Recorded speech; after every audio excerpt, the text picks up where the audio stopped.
Jual beli emas digital semakin popular berikutan nilainya yang stabil dan tinggi di pasaran. Namun bagi umat Islam, prinsip syariah muamalat penting bagi menjamin ketelusan dan keabsahan setiap urus niaga. Salah satu syarikat yang sudah 16 tahun membina jenama emas digital ialah Kelantan Gold Trades KGT Sdn Bhd yang juga peneraju dalam perkhidmatan emas digital berlandaskan syariah. Selain bertindak sebagai pengeluar dan pengedar shilling, dinar dan dirham, KGT juga menjalankan kajian, memberi pendidikan dan penerangan agar setiap urusan mematuhi syariah.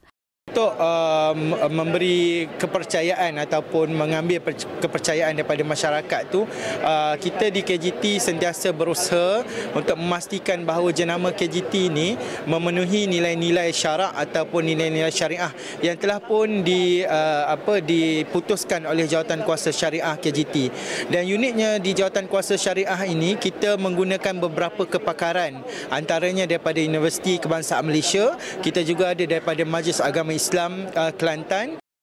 KGT juga memberi latihan secara berkala kepada kaki tangannya agar setiap pelanggan menerima maklumat emas digital yang tepat.